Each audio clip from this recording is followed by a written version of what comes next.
noches. Comienza aquí 24 horas. Estas son las noticias. Muy buenas noches. Terminaron las especulaciones en torno a 7 funcionarios de la empresa Cartoen que se encontraban en Irak sin visas de salida. En estos momentos viajan vía aérea a Santiago con una escala en Frankfurt.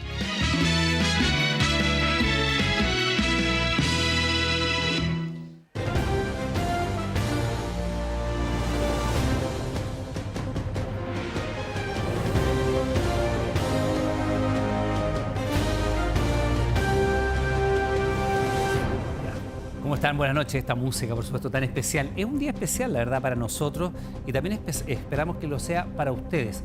Todos los que trabajamos acá en el Departamento de Prensa estamos hoy día muy contentos.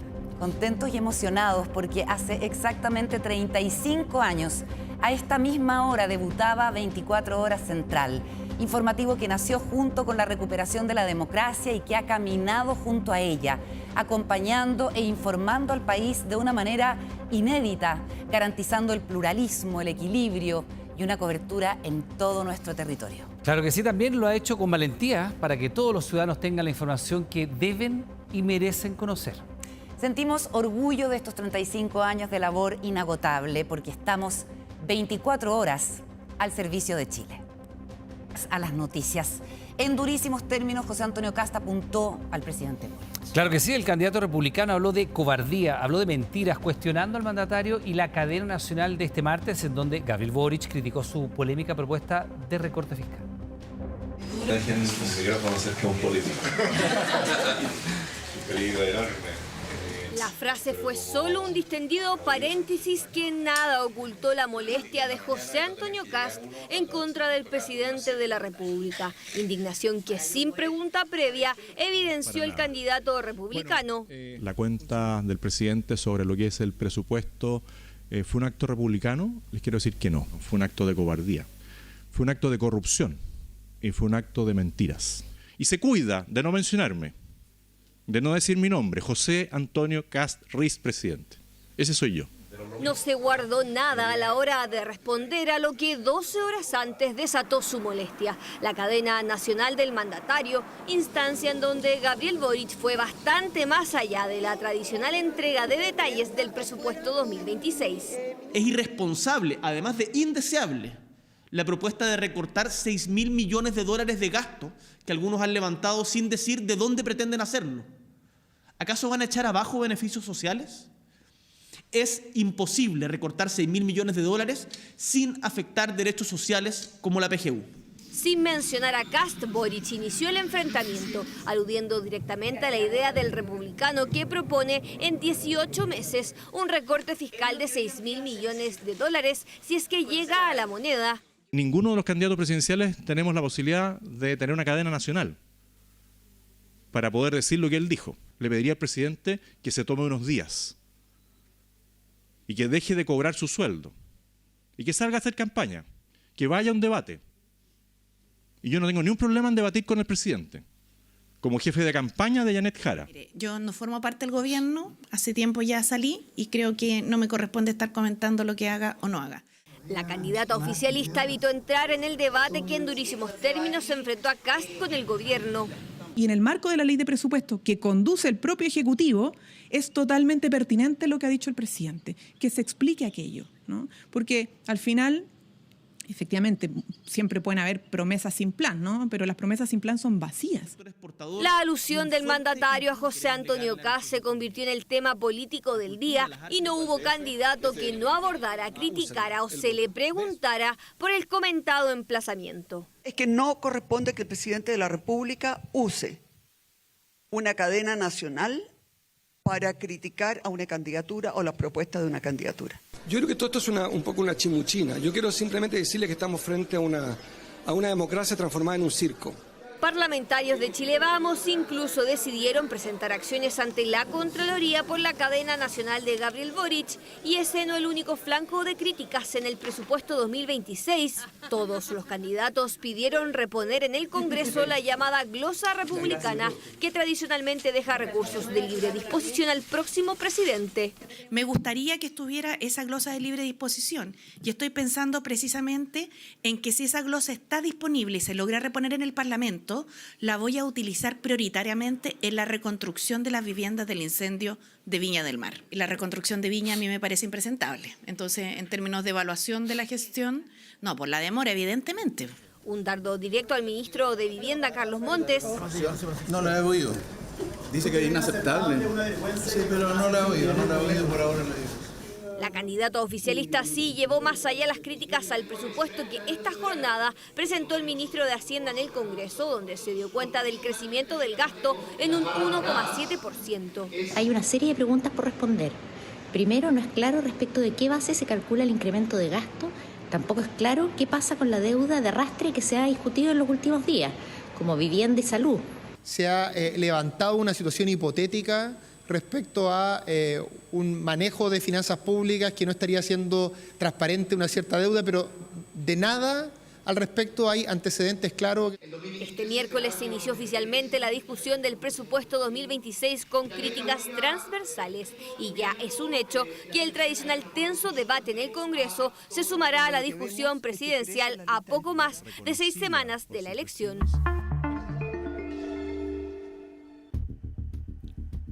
Dos horas de patio, visitas solo por locutorios y una indumentaria distintiva para reos de alta peligrosidad.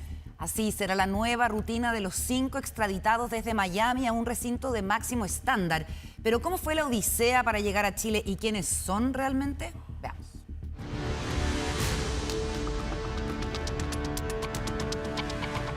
Viajaron más de 6.000 kilómetros en un avión de la Fuerza Aérea, directamente desde Estados Unidos hasta Chile. 5 pasajeros requeridos por la justicia por algunos de los delitos más penados en la legislación. Formarían parte de organizaciones muy peligrosas que han cometido, insisto, graves crímenes. No importa dónde estén, no podremos demorar, pero a Chile van a llegar a cumplir condena. Y ahora los 5 enfrentarán un duro proceso judicial. Entre ellos está Edgar Benítez, alias El Fresa, involucrado en uno de los crímenes más atroces del último tiempo. Tiene que ver directamente en el proceso de planificación y de logística en el caso del secuestro con homicidio de Ronald Ojeda. El Fresa facilitó este vehículo. Según la investigación, integra la facción de los Piratas de Aragua. También está posicionado en otros secuestros. Mientras huía de Chile, comentaba por teléfono cada paso que daba, y esa información permitió capturarlo en febrero en el estado de Indiana. Jesús Goldin es otro de los extraditados, imputado por trata de personas para la explotación sexual y homicidio calificado en Antofagasta. Se trata de un imputado con nexos con una organización criminal de alta peligrosidad denominada el Tren del Desastre o también conocida como el Plan Richardi, provenientes todos ellos del penal de Tocuyito en el país de Venezuela. Jonaiker Sequera Olivero es investigado por homicidio calificado por la Fiscalía de Coquimbo, mismo delito para Gregoris Cortés Fernández en la Fiscalía del Biobío. Miguel Eduardo Yola, en tanto, es seguido por secuestro extorsivo y asociación ilícita por la Fiscalía de Tarapacá. También tenían algunas investigaciones pendientes en Estados Unidos, pero para poder salir y para poder ser extraditados, Estados Unidos debe liberarlos de las investigaciones que pudiesen existir en su país. Eso nos permite que una vez que el proceso sea finiquitado en Estados Unidos, pudo ser enviado a Chile. Todos ellos pertenecen al Tren de Aragua, ya sea directamente o a sus distintas facciones. Ahora permanecerán en el REPAS, el recinto especial penitenciario de alta seguridad.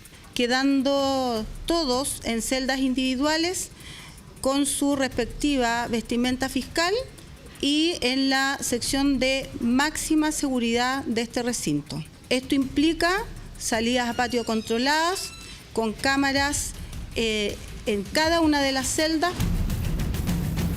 Cuando se encuentren en algún traslado, usarán la característica chaquetilla amarilla de imputado, pero el resto de la jornada llevarán esta vestimenta que los distingue del resto de la población penal. No van al patio común, tienen patios que son completamente vigilados, que están separados de la otra población penal, están sujetos a vigilancia por cámaras 24/7. Las salidas en este caso, que es una salida mínima de 2 horas para ver la luz del día, no comprometen en caso alguno este aislamiento y esta vigilancia permanente. Tendrán visitas de familiares directos solo por locutorios, sin contacto físico, y las encomiendas serán rigurosamente analizadas. Así será la nueva vida de los 5 extraditados. Algunos arriesgan incluso presidio perpetuo. El cuarto juzgado de garantía de Santiago desestimó la solicitud de prisión preventiva para Jorge Valdivia, pedida por el Ministerio Público y por una de las querellantes. Acusaban incumplimiento de la medida cautelar de no acercarse ni comunicarse con ella. La abogada de la denunciante indicó a 24 horas que el tribunal no le permitió presentar todas las pruebas y que evalúan apelar. Vamos a hablar al final, después de la audiencia. Sin dar declaraciones, Jorge Valdivia llegaba a comparecer ante el tribunal que debía definir si volvería a cumplir prisión preventiva, tal como pedía una de las denunciantes y el Ministerio Público. ¿Por qué increpa hasta la denunciante? Jorge. La acusación presentada por la segunda denunciante apuntaba a que Valdivia habría incumplido la medida cautelar de no acercarse ni comunicarse con la víctima cuando ambos se encontraron en la vía pública en 2 ocasiones. Es en la segunda instancia donde se acusa que Valdivia la habría increpado de forma agresiva. Se para, la espera, la mira y la víctima señala que además le señala la increpa públicamente. Entendemos constituye un incumplimiento de la prohibición de acercarse y de comunicarse con la víctima. En ningún momento le habla y eso se puede observar en las imágenes. Y es que en la audiencia se exhibió un video de lo ocurrido esa tarde en el barrio París, Londres, en base al que la magistrada desestimó la solicitud de prisión preventiva, a pesar de que la parte querellante sostiene que tenía más videos y pruebas que no fueron admitidos por el tribunal. Un video que nos da cuenta del momento exacto en que se produce esta infracción de la medida cautelar, pero después hay otros videos que denotan otro tipo de cosas relevantes, como que el imputado vuelve a pasar por el lugar minutos después de noche, con una actitud como buscando a la víctima de una forma bastante temeraria. Lo único que ocurre es que ellos coinciden y van en paralelo en una calle, él se detiene, es la propia denunciante la que avanza, él se da cuenta de que es ella y se da la vuelta y se va. Y se retira, no hay ningún tipo de interacción. Para el tribunal, el video exhibido no da cuenta de la infracción y determinó mantener la medida de arresto domiciliario nocturno. Me parece muy adecuado, ¿no es cierto?, que la magistrada haya resuelto conforme a nuestra posición y a lo que se observa en las imágenes vistas objetivamente. Vamos a estudiar con la resolución, toda vez que, claro, como el video no tiene audio, no se puede sostener que se escucha. Lo que nosotros complementamos el video es con la versión de la víctima y un testigo presencial. No nos permitieron o no nos dieron la oportunidad de presentar toda la prueba que nos parecía pertinente. Así que la verdad es que vamos a evaluar qué acción vamos a tomar, pero probablemente haya una apelación. Además, se fijó la ampliación del plazo de investigación en 70 días, tiempo en que Jorge Valdivia se mantendrá con arresto domiciliario nocturno en un caso que este mes cumple 1 año desde su inicio. Y esto es francamente insólito. Un grupo de delincuentes intentó realizar una encerrona a un adulto mayor junto a su nieto en Conchalí. Pero lo más indignante es que fue al lado de un colegio donde había varios alumnos y apoderados.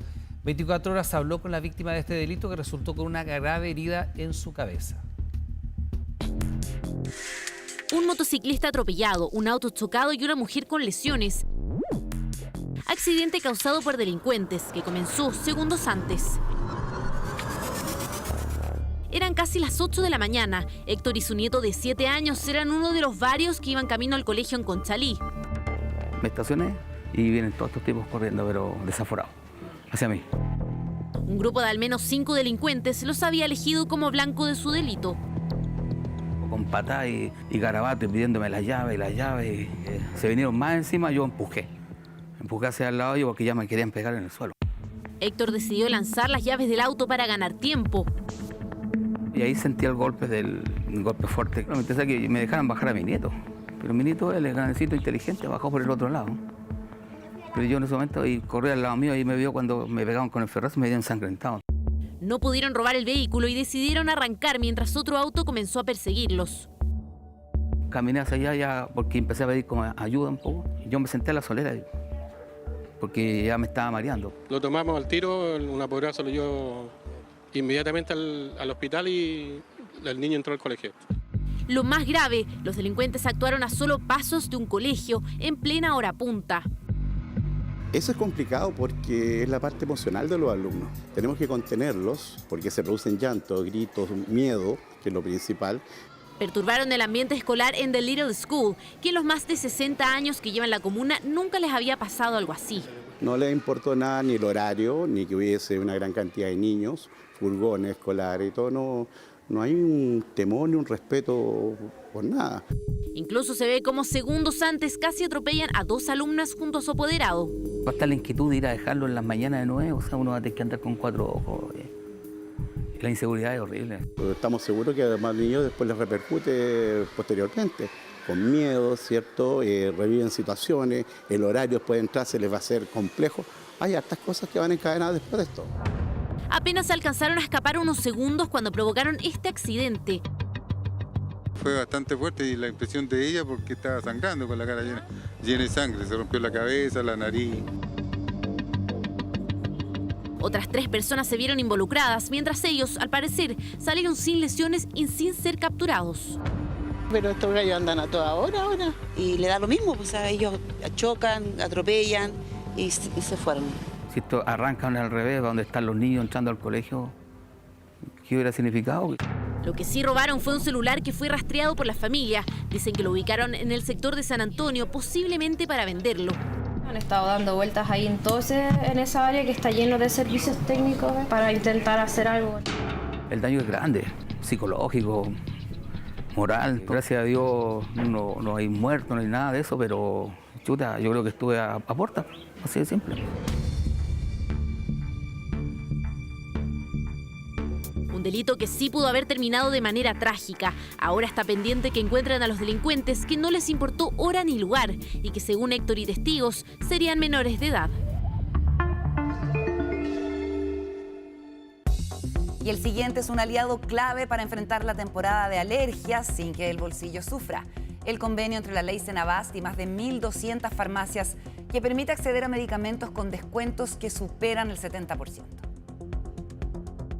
Horrible, sobre todo esos árboles platánicos. Todo lo que es de pelusa de esos arbolitos con la esferita café, yo paso súper mal. Es súper molesto, o sea, todo desde que comienza septiembre hasta enero no para nada de la alergia. Se me brota la cara, mucha piquiña en los ojos, me llora la nariz. Síntomas que obligan a muchos a gastar en medicamentos que pueden resultar muy costosos. Algunos son caros, buenos, pero son muy caros. Incluso en mi familia no tan solo yo soy alérgica, también mi hija y así. Y las farmacias comunes y corrientes tienen como los precios demasiado altos, incluso los medicamentos nunca nos venden como la alternativa más económica. El convenio entre farmacias y la Ley Senabast permite pagar mucho menos, con descuentos que superan el 70%. Hola, ¿tiene desloratadina? Hola, bienvenida a Farmacia La Urgencia. Sí tengo el convenio Senabast a 1380. La primera forma de identificar la farmacia es por el logo que dice Remedios Más Baratos, convenio con Senabast, pero lo más importante es que ustedes puedan buscar dónde encuentro específicamente el medicamento que necesito. Y eso se hace a través de una página web que es remediosmasbaratos.cl o el teléfono de Salud Responde. La mometasona, por ejemplo, cuesta 14.126 pesos en el mercado, pero por el convenio Senabast ese precio llega a 3.730. La olopatadina, que tiene un valor promedio de 21.822, queda en 13.960. La fexofenadina cuesta 10.820, la mitad. Te puedo creer. Te valía 27.600 pesos frente de un líder allá en San Bernardo. No pude comprarla, era imposible. Un respiro para el bolsillo en la temporada más dura del año para los alérgicos. Y ahora de hecho voy a pasar como me dijiste la oferta, voy a pasar a comprar al tiro un remedio porque nunca está de más. Son más de 1.200 farmacias en todo Chile que forman parte de este convenio, independientes y de la cadena Salcobrand. El objetivo es ampliar la cobertura. Nosotros nos saltamos varios eslabones en la cadena de comercialización, eslabones que le van agregando precio a esto. Entonces nosotros le compramos directamente al productor o al importador y se lo vendemos a las farmacias. Estamos en un proceso sistemático de invitar a más farmacias para tener mucho mayor cobertura en todo el país. Especialistas recuerdan que no se trata solo de comodidad. Tratar la alergia es clave para evitar complicaciones. Lo más importante es como que los pacientes se traten la alergia para que así las alergias no se compliquen. ¿A qué me refiero con eso? Que cuando los pacientes no se tratan las alergias pueden tener complicaciones como sinusitis, otitis o incluso llegar a asma alérgico. Con el cambio climático y los últimos años se sabe también que hay algunas variaciones en los pólenes que andan circulando que pudieran aumentar su potencial alergénico y de esa forma exacerbar también los síntomas que tienen los pacientes. Con la ley Senabast, miles de familias pueden acceder a medicamentos esenciales pagando un precio justo y así enfrentar mejor esta molesta temporada. De allegados con animales en albergues e incluso levantando viviendas en terrenos aledaños. Así están los exhabitantes de la desalojada Toma de Quilpué, más de 24 horas de la demolición. En los próximos días, la familia del asesinado empresario Alejandro Correa comenzará a cerrar el perímetro para evitar una nueva usurpación ilegal. Pucha, yo alcancé a rescatar el techo, las celchas, la cama, el refri. En pocas horas, 2 máquinas retroexcavadoras derribaron todo lo que Sebastián Rengifo había construido en 5 años. Levantó su casa ilegalmente en los terrenos del empresario asesinado Alejandro Correa. Yo llegué, me dijeron que obviamente que era una toma, que el terreno no era mío, pero la intención era regularizar. Pues. La directiva, primero que nada, siempre nos dijo que no iba a pasar nada, que íbamos a tener más tiempo.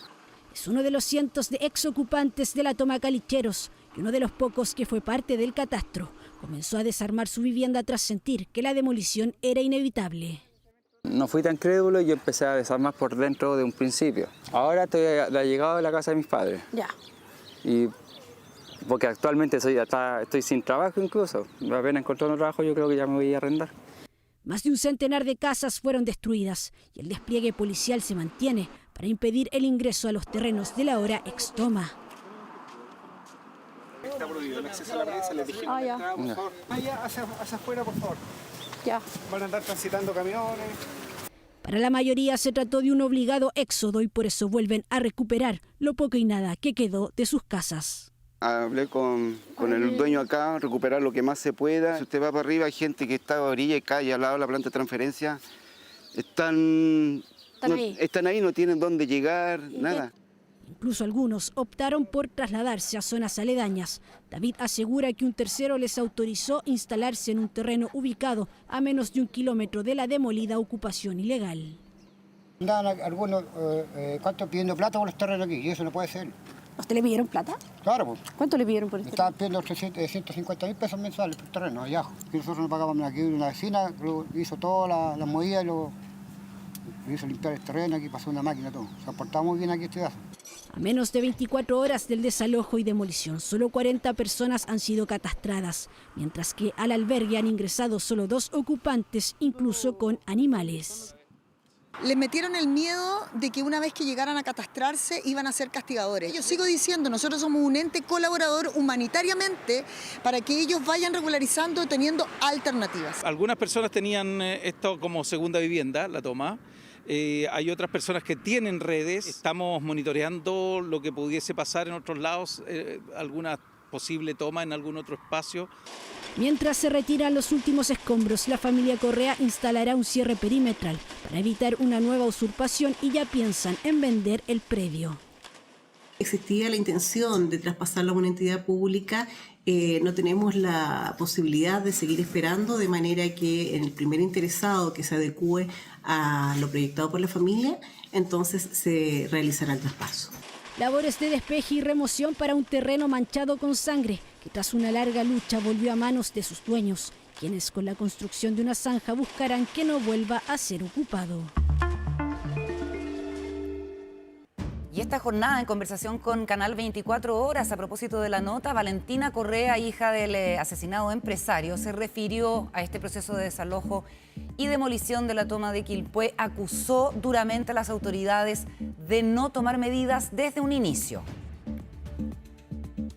Sí, esto se podría haber resuelto hace 3 años porque es la misma orden de demolición en el escritorio de la Seremi Mimbu de Valparaíso. Lo tuvimos que llevar a tribunales porque en el fondo hoy día el ministro Monte, y lo señala él porque es la autoridad política de la cartera correspondiente, dice nosotros estamos cumpliendo una sentencia. Usted no está cumpliendo, sí, está cumpliendo una sentencia, pero esto, si usted lo hubiese querido hacer, lo hubiese podido hacer hace unos años atrás. Tú tuvieras que calificar la actuación que ha tenido el Ministerio de la Vivienda, el ministro Montt en lo particular. ¿Cómo calificarías todo lo que ha ocurrido? Indolente en reconocer o quizás en cambiar de opinión respecto de que sí tenía las herramientas para poder ejercer una acción. Yo creo que fue bastante obstinado en mantener una postura. Nunca más me contestaron. Nunca más. Perdón, ¿quién nunca más te contestó? El gobernador Mundaca y la exalcaldesa de Quilpué. Pero cuando digo nunca más me contestaron es que WhatsApp en visto, mails que nunca más respondieron, como que se hubiesen desaparecido. Bueno, vamos a hablar de uno de los polos comerciales más grandes de Santiago, pero donde la inseguridad ha generado que muchas personas finalmente se vayan alejando de él. Estamos hablando de Patronato, un tradicional barrio que busca renacer con un plan de intervención que promete devolver a sus mejores años a este histórico lugar de la capital. Mire. El retiro de este kiosco abandonado, el primero de 20, representa la renovación que busca el barrio Patronato en la capital, donde un plan de intervención pretende revitalizar este tradicional y comercial sector. Representan riesgo en este espacio porque han sido ocupados para habitabilidad irregular, para asaltar gente, que representan efectivamente riesgo para las personas, por lo tanto una muy buena noticia para el barrio. Un plan que suma esfuerzos entre la Subsecretaría de Prevención del Delito y la Municipalidad de Recoleta para proteger la identidad multicultural de este barrio, además de reforzar la seguridad y los espacios públicos. Lo que se está haciendo es mostrar y destacar el trabajo también coordinado para recuperar espacio y que eso permita obviamente prevenir la ocurrencia de delitos. Patronato sigue siendo el centro comercial donde se venden los calzoncillos más largos del mundo. La historia de Patronato se remonta a la chimba. Ya a fines del siglo XIX comenzó a convertirse en un polo de comercio gracias a la migración árabe. Era un lugar muy atractivo en ese momento porque estaba cerca del comercio, de un nuevo comercial importante donde estaba creándose la Vega Central, había mucho comercio de ese tipo y los arriendos de las casas en esa época eran muy económicos. Cuenta Esteban Jadue, cuya familia descendiente de Palestina llegó hace casi 100 años a instalarse en Patronato. Mandaban en esa época cartas que se demoraban varios meses en llegar a su destino. Comentaban de que era muy amigable el país y además tenemos un clima bastante parecido. Tenemos las 4 estaciones bastante marcadas, parecidas a lo que se produce en Palestina. Y Patronato con sus fábricas de vestuario y plásticos. Después de la década del 80, Patronato se convirtió en un punto neurálgico a la hora de buscar moda. Vestidos de graduación, las tenidas para celebraciones 18eras o navideñas y las prendas de Año Nuevo, todo estaba siempre en Patronato. Y de a poco fue proliferando el comercio y fue creciendo. En un principio era la calle Patronato con algunos locales abiertos y así fue proliferando las calles más centrales de lo que es Santa Filomena y Patronato, que es como el corazón del barrio. La víctima seguía esperando hasta que fue atacado. Pero después del 2015 la delincuencia ha espantado a parte de los clientes. El estallido social y la pandemia también fueron periodos duros para los locatarios. Provocó, digamos, que anduviera mucha gente aprovechándose de la ocasión. Y después en pandemia, que los barrios estaban solos y de alguna manera estas bandas igual salían a robar. Pero la seguridad está regresando a Patronato. Si en 2017 fueron víctimas de la delincuencia 250 locales, este año solo llevan 2 robos. Los comerciantes de fuera de Santiago ya se están acercando a Patronato por la seguridad, por las cámaras que hay acá, por el entorno que está mucho más seguro. Percepción confirmada por los clientes. Ahora encuentro que está bien tranquilo, igual he visto harto como de municipalidad. Muy agradable que haya un lugar donde haya muchas tiendas que se dediquen más o menos al mismo rubro. No tenéis que andar con la esta amarrada o sin banano. Y súper bueno. El plan de intervención de Patronato contemplará la instalación de nuevas cámaras, luminarias y también recuperar espacios públicos, entre otras. Y una de las imágenes que no volveremos a ver después de la remodelación de Patronato es esta, la de los estacionamientos, ya que este espacio será utilizado para que los peatones transiten libremente por este lugar. Estamos muy contentos de este primer paso, que es un paso que está dando muchos frutos y que va a hacer que nuevamente Patronato vuelva a tomar la fuerza que se merece. Se espera que también el plan mantenga las calles limpias de basura y desocupe instalaciones irregulares. Una mayor percepción de seguridad para volver a impulsar un barrio patrimonial de la capital que hoy busca su renacer.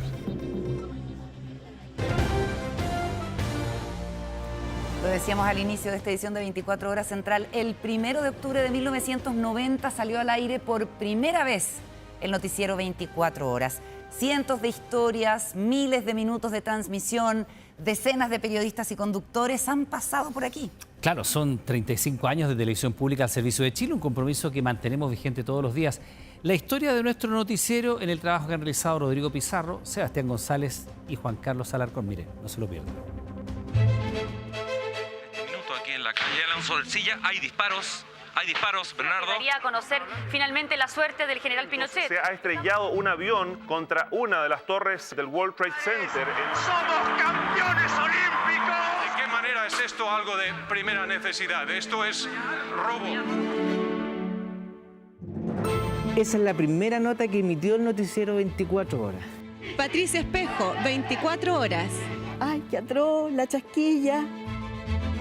Al terminar la dictadura, este canal estaba terriblemente desprestigiado y logramos ir remontando para pasar a ser de frente a los líderes.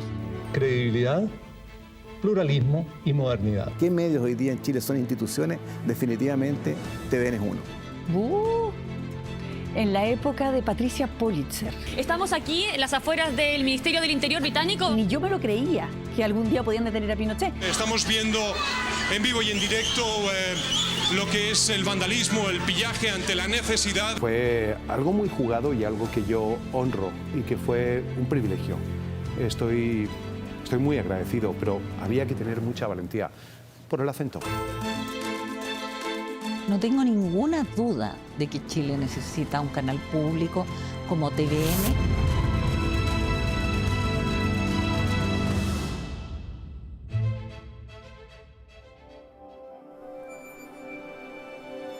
Ahí yo la suelto. No, está bien.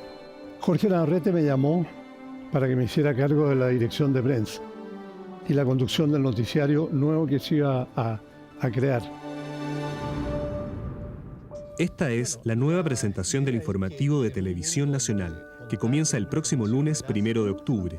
Su nombre, 24 Horas. Lo conducen Bernardo de la Maza y Cecilia Serrano. Yo tenía un ofrecimiento para irme a Mega también, así es que tuve alguna duda, pero menor en realidad, porque tenía mucha esperanza en lo que pudiera lograrse aquí en el Canal 7. Las novedades son muchas y las bases de nuestra propuesta radican en 3 palabras claves: credibilidad, pluralismo y modernidad. Entro y me siento, ya.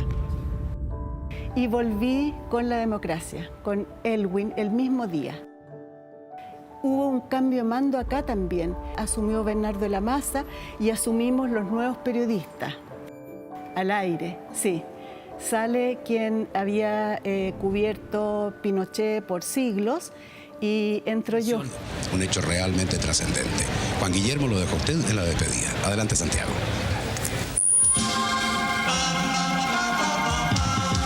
Antes que nada, quiero presentar un saludo muy especial a todos los televidentes con los cuales no he tenido contacto en 14 años. Eres el hombre ancla de las noticias, pero también eres el director de prensa, un cargo que duró poco. ¿Por qué?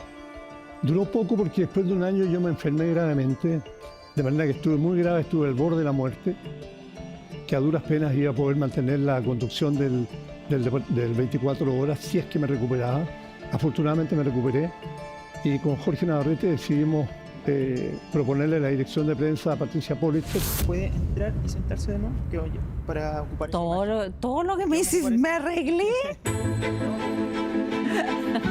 Y ahí Jorge Navarrete usó un golpe bajo el cinturón y me dijo: si tú no aceptas este cargo, está muy bien, pero no me digas nunca más que las mujeres no tienen cargos ejecutivos. El canal durante los 17 años de la dictadura acumuló distintos problemas, sobre todo diría yo en los últimos 2 o 3 años. Y cuando llegó la nueva administración en marzo del 90 teníamos un canal económicamente quebrado. Tremendamente desprestigiado. Se hizo un estudio de opinión pública y la gente en esa época, yo antes del 11 de marzo del 90, fundamentalmente veía Canal 13. Esta noche, 24 horas, ha marcado un hito en la televisión chilena. Hemos sido los primeros en la historia de este medio de comunicación tan importante en conducir en forma simultánea un informativo desde Santiago y desde Sevilla.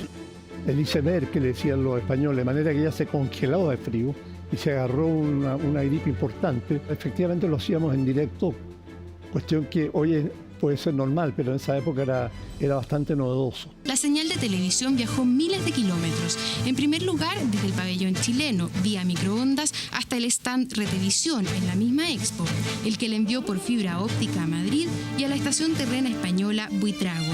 En este lugar, la señal fue subida al satélite MP2 de Intelsat, que opera sobre el Atlántico, y luego captada por la estación terrena Longovilo, situada al interior de Melipilla. Desde allí, y nuevamente vía microondas, fue enviada hasta la Torre Entel, donde ya quedó a disposición de Televisión Nacional de Chile. Más de 1.000 millones de personas vieron hoy la inauguración de Expo Sevilla 92.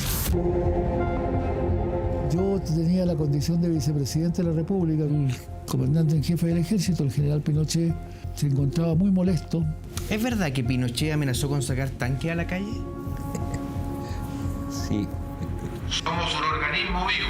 Cuando se ataca a uno de sus miembros, reacciona como un todo. Quizás hoy día no se dimensiona lo que era hacer un periodismo libre en los primeros años de la transición, cuando Pinochet aún seguía como comandante en jefe del ejército con buena parte de su poder intacto. Cuando comenzó la transición, las encuestas nos decían no solo que Televisión Nacional estaba en el suelo en materia de credibilidad, sino que la gente creía que era imposible recuperar esa credibilidad. Ha sido asesinado a plena luz del día un senador de la República. Creo que todos los periodistas que trabajamos en Televisión Nacional en ese momento, y en 24 horas específicamente, teníamos claro que estábamos jugándonos algo muy, muy relevante. Teníamos que hacer un periodismo sobre todo de calidad. Aproximadamente a las 23 horas fue dejado en libertad por sus captores el señor Christian Edwards, quien se encontraba secuestrado desde el día 9 de septiembre del año pasado. Durante muchos años Televisión Nacional fue lejos líder en área informativa y en otras áreas también. Era el canal que más veía a la gente y en el cual más creía. Todos los días yo publicaba en la pared el rating. Primero íbamos perdiendo por 7 puntos, a la semana por 6 puntos, hasta que un día los pasamos. Señor Edwards, antes del secuestro o desaparición de su hijo en Chile, ha habido otros casos de personas que por motivos políticos han desaparecido y hasta el momento actual no aparecen, no se sabe dónde están. Entonces, tener que hacerlo me pareció un desafío súper lindo. ¿Usted qué diría a esas madres que todavía no encuentran a sus hijos? ¿Quisiera decirles algo después de su experiencia? Tener fe nomás. Hay que tener fe en el Señor. Me contestó, en el fondo me contestó nada. Se van fugando. Se van fugando tres gallos. 3 gallos en un helicóptero, tiene que ser entrevista. La telefonista de la época me dice, hay una señora que quiere hablar con usted. Y graba todos los balazos, el sonido del helicóptero, los gritos. Piensa lo que significa un editor general con ese material, con una señora muy humilde que estaba ahí y que llegó a Televisión Nacional porque para ella era el canal más importante. Se van fugando tres gallos. Gassi Jalil, que llegaba más temprano que yo, me dice con un lápiz así, oye Patricia, llamaron del Hospital Salvador que nacieron 11 siameses. ¿Puedes irte a dar una vuelta? Ya. Se les llamó José Patricio y Mauricio Antonio. Y tuvimos la exclusiva de las guaguitas recién nacidas, pegaditas, y de ahí en más no los abandoné nunca. Todo indica que tal vez el viernes de la próxima semana ellos ya puedan estar en cunitas separadas. Contacto urgente con nuestro departamento de prensa. 24 horas informa. Sí, gracias. Vamos a información en directo. Son imágenes que nos llegan desde Nueva York. Hace escasos momentos se ha estrellado un avión contra una de las torres del World Trade Center en Manhattan. Yo creo que hay pocas veces en que uno es consciente de que lo que está transmitiendo está siendo parte de la historia. No hay demasiada información al respecto, solo las imágenes que ustedes están recibiendo en directo. Y con esa información en la mano, le digo a Gassi Jalil, el editor general, ¿sabes, Gassi? Creo que tenemos que salir al aire con esto. Vamos. Y estábamos transmitiendo al aire este incendio y vemos estrellarse ya no una avioneta, sino que un avión más grande contra la segunda torre.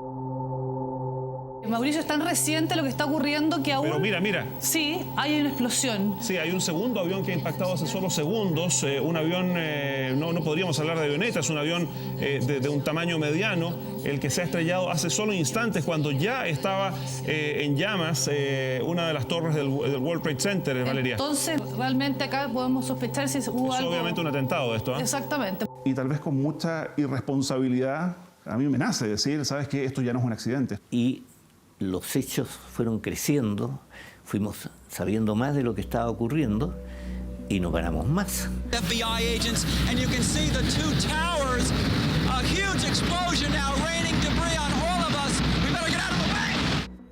Vamos, Mónica. Ya, entro.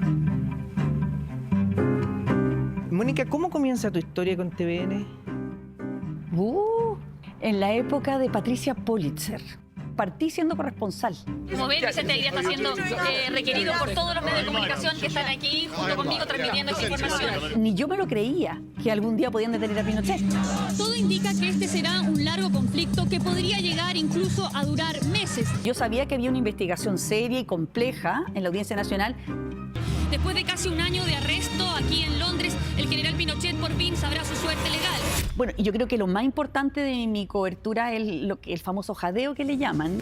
Que él, con todo respeto a la Corte, no reconocía la jurisdicción. Logro entrar a la audiencia de formalización de Pinochet. Logramos entrar 3 diarios y yo, la única periodista de televisión. Hay muchos periodistas esperando, a cada uno se nos ha asignado una etiqueta que tiene un número de asiento. Mónica. Algunas de las impresiones de la prensa, sí, dígame. Sí, bueno, ya tenemos confirmación de que mientras conversábamos, el senador Pinochet y su comitiva han ingresado por una puerta lateral. Yo tenía la misión de mirar esto y contarlo de inmediato, la única que lo iba a contar, para Chile. Para poder juzgarlo con sus palabras de los embustes de estos señores españoles. Y no tengo aliento, no tengo aire, y empiezo a decir... Estoy tratando de recuperar mi respiración. Y ese es el famoso jadeo, pero yo creo que lo valioso de ese despacho, ser capaz de contar todos los detalles de lo que había visto, de cómo estaba vestido Pinochet. ¿Y la muerte de Pinochet te toca aquí en TVN? Sí, también me toca en TVN. Yo estaba en la playa y se muere Pinochet. O sea, no sé cómo no me maté en la carretera para llegar. Me suena el teléfono y recibo un llamado. Ese es el llamado que cambió todo ese día. Una fuente del ejército me dice, acaba de morir Pinochet. Uno de los encargados de comunicaciones y me pasa el parte médico. Llamé al canal y salimos al aire de inmediato en una transmisión que comenzó y nunca terminó.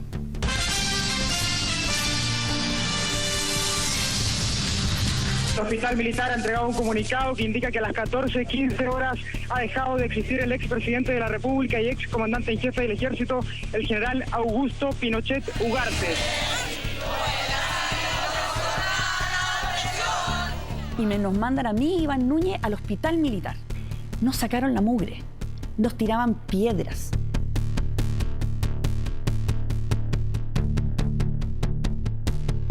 Y luego lo famoso fue en el propio funeral que nos acorralaron. A mí y a Mauricio Bustamante nos cortaron hasta los cables del móvil, adentro de la escuela militar, nos persiguieron y casi tuvimos que pedir la intervención de carabineros para que nos protegieran de la gente que estaba en el funeral. Mónica. ¿Cuándo quieras? Hola, es un artículo de primera necesidad. 1098-7654-321. Para mí 24 horas es de lo más memorable que he hecho porque me tocó no solamente presentar el noticiario durante casi 15 años, sino además estar in situ y reportear muchos de los temas. Viernes 28 de enero del 2005 y llamo a Manuel Contreras por una corazonada. Y al llamarlo le digo, tengo la sensación de que mañana lo detienen. Y escucho al otro lado, yo tengo la misma. Si me permite, ¿puedo entrevistarlo mañana a primerísima hora? Y tanto Cristian Díaz como camarógrafo y yo nos metimos en el maletero del coche para poder ingresar y estar ahí in situ.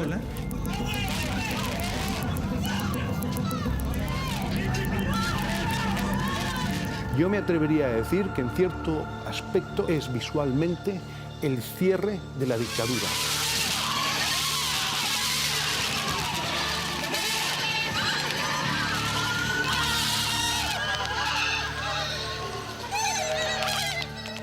Y nosotros, como TVN, estuvimos ahí. Logré entender al equipo, porque los equipos en TVN son particulares. Tienen una mística, un compromiso que lo hace ser equipos robustos.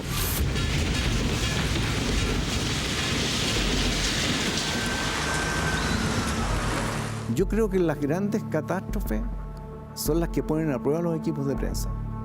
Y el 2010 fue un año que definitivamente fue terrible. Botado ahí en el suelo son casas, restaurantes, cabañas. Que nos hace volver a todos a TVN. Llegó todo el mundo sin que lo llamaran. Todos vinieron a trabajar. Y estábamos aquí, llegó la Mónica Rincón, me acuerdo, en pantufla, que es una imagen que tengo acá. Con estas pantuflas las traje así como de recuerdo. Estas son las pantuflas con las que llegué esa madrugada a darle información al canal 24 horas. Pero estas réplicas se van a seguir sucediendo, o sea, constantemente durante meses. Sin luz, con la planta eléctrica de TVN, empezando a ver cómo echamos a andar la operación. Los periodistas jóvenes, me acuerdo que tuvimos que romper con un extintor la llave donde estaban las cámaras guardadas. Y hubo gente que no tenía idea de manipular cámaras y tuvieron que ir a la calle a grabar las iglesias que estaban caídas, edificios que ya también habían mostrado signos del daño que había dejado el terremoto en Santiago. En un momento recuerdo que Gerson me dice, te voy a decir algo, pero quédate tranquila, que es la mejor forma de que uno sepa que no va a ser fácil estar tranquilo. Y me dice que el epicentro fue en Concepción. Y mi familia, con la que yo no había podido hablar, parte importante, mis padres y dos de mis hermanos, viven ahí. Televisión Nacional no tuvo que citar a ninguno de sus periodistas. Ocurrido el terremoto, a los minutos tú entrabas al departamento de prensa y estaba repleto. En otros canales no pasó eso. Por eso nosotros salimos primero. Hay que decir que este es el lugar más devastado de la región del Biobío, porque son 800 casas las que se perdieron. Yo empecé a ver la magnitud de lo que venía. Y le digo a Mario, tú te tomas el camión satelital, ándate al sur, ve qué encuentras en el camino. Observar la estructura de este edificio desde afuera es una cosa, pero poder dimensionar el trabajo que se está realizando adentro es otra, completamente distinto. Tenemos la oportunidad que ustedes puedan calibrar, sentir lo que efectivamente el cuerpo de bomberos está haciendo en el interior. ¿Es este un artículo de primera necesidad? Era la pregunta a hacer cuando se estaba saqueando el líder que estaba al lado de uno de los edificios colapsados. ¿De qué manera es esto un artículo? ¿De qué manera es esto algo de primera necesidad? Esto es robo. Existe lo uno y lo otro son las dos caras de lo que hemos podido presenciar. Y lo digo ahora porque cuando estaba viendo cómo los bomberos socorrían a las personas en ese edificio que había colapsado, los bomberos tenían que atender su propia bomba, su propio carro, su propio camión, que lo estaban desvalijando. Estamos bien en el refugio Los 33. Aparece en agosto de ese mismo año lo que era el comienzo de una tragedia y después vino lo otro. Este campamento que se llamó Esperanza porque efectivamente despertó ese mismo sentimiento en Chile y terminó con el rescate de los 33, que fue una noticia global.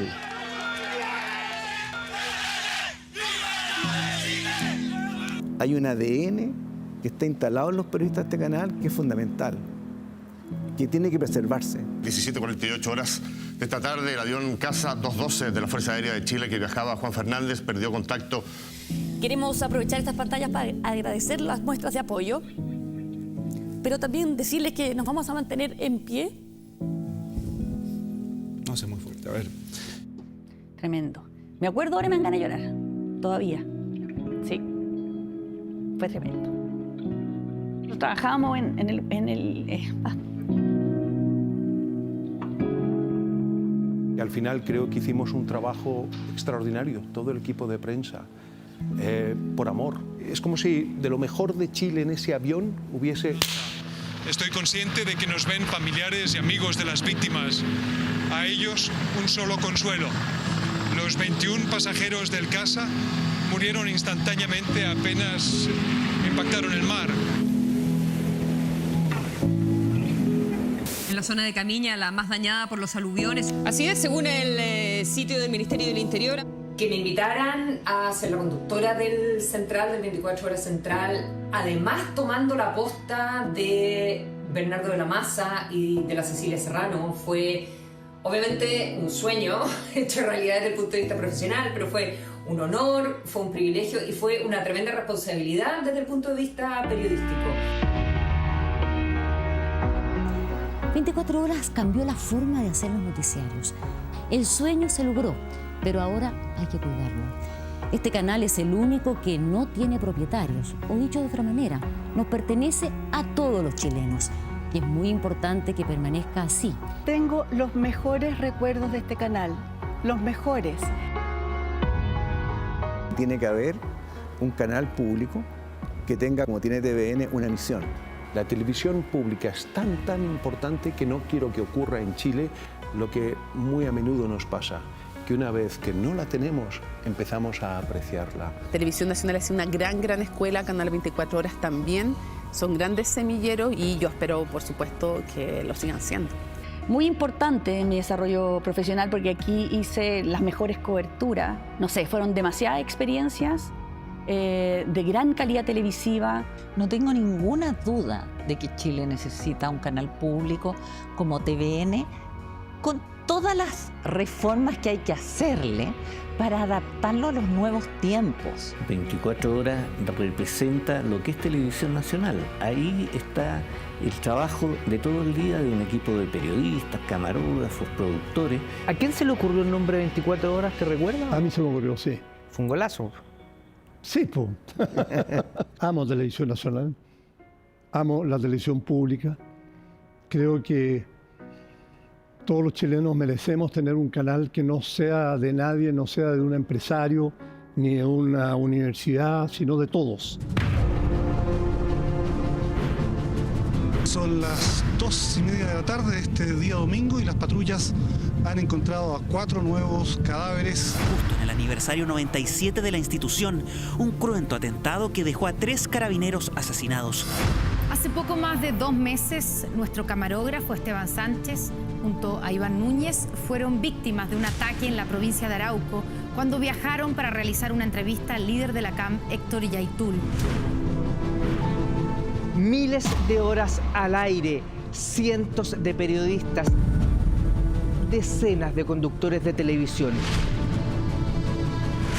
El compromiso del noticiero 24 Horas sigue latente, igual que hace 35 años, informar a todos los chilenos.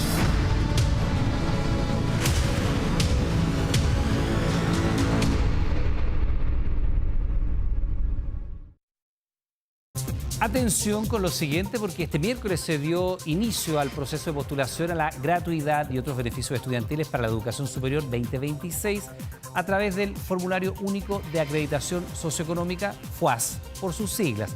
Si escanea el código QR que está en pantalla, tiene toda la información, al igual que ingresando al portal 24horas.cl. Nos vamos, muchísimas gracias por la sintonía, por acompañarnos en esta edición de 24 Horas Central, que es especial por nuestro aniversario número 35. Están invitados a seguir en la compañía de Televisión Nacional. Ya viene Mi Nombre es 2 en vivo y en directo. Que tengan buenas noches.